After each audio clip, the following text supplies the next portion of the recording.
A very good morning, dear students. Today, my topic is terminology used in Mendel's work. Mendel used terms to explain his principles. A video is prepared for me in both stream students, English stream students and Hindi stream students. English stream students, let's start. Number one, dominant and recessive. जो terms used for Mendel, number one, dominant and recessive. What is dominant? The character in which express itself in F1 generation is dominant trait. For example, tallness is a dominant character in pea plant. The character which does not express itself in F1 generation is recessive trait. For example, dwarfness in pea plant is a recessive character and tallness is a dominant character. Second, allele or allelomorph. These are the opposite characters present in pairs. For example, character of tallness and dwarfness. Red flower and white flower, tall and dwarf, red and white are alleles. Third, homozygous. A condition in which the genes of same types are present. Homozygous is a condition in which the genes are same types are present. For example, an organism has both genes for tallness. It is expressed as capital T, and genes for dwarfness are written as small t.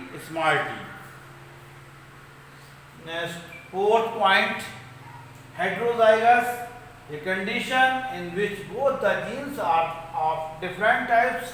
For example, an organism has genes capital T, small t. It means it has a gene for tallness and other for dwarfness. Only tall character is expressed. And next fifth point है hybrid. An offspring after fertilization in opposite characters, male and female, is a hybrid. Monohybrid cross between two pea plants with one pair of contrasting characters. Opposite characters, is called a monohybrid cross. Cross between tall and dwarf plant is known as monohybrid cross. Cross between tall and dwarf, cross between red and white flowered plant is called monohybrid cross. Dihybrid cross between two pair of contrasting characters is called dihybrid cross. Two pairs of contrasting opposite characters, two pairs are known as dihybrid cross. Next, eighth point, phenotype and genotype. External characters of an organism is called phenotype characters and genetic structure of an organism is called genotype character. In other words, the complete set of genes is an organism genome. is called genotype. Next, last point, back cross. In back cross, F1 hybrid is crossed back with any of the parent, either dominant or recessive, is called back cross. Mendel ने अपने कार्य में प्रयुक्त शब्दावली का जो प्रयोग किया है उसमें सबसे पहला है प्रभावी और अप्रभावी लक्षण। ये हिंदी स्ट्रीम्स के स्टूडेंट्स के लिए संकरण कराने पर प्रथम पीढ़ी F1 में दो विरोधी लक्षणों में से जो लक्षण प्रकट होता है उसे प्रभावी तथा जो लक्षण छिपा रहता है उसे अप्रभावी लक्षण कहते हैं।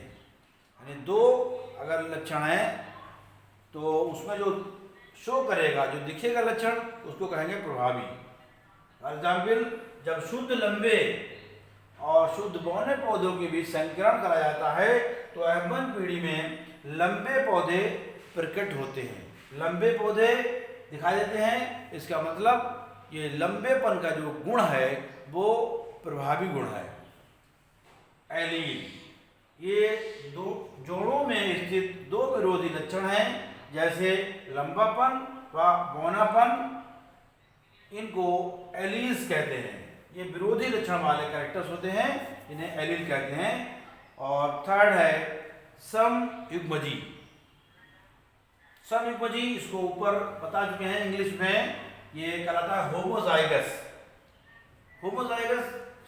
जब युग्मक में दोनों जीन एक जैसे हों, उदाहरण के लिए दोनों जीन प्रभावी या दोनों जीन अप्रभावी, जब दोनों जीन एक जैसे हों, दोनों जीन प्रभावी हों या दोनों जीन अप्रभावी हों, तो ये ऐसी कंडीशन कहलाती है समयुग्मजी, होमोजाइगस।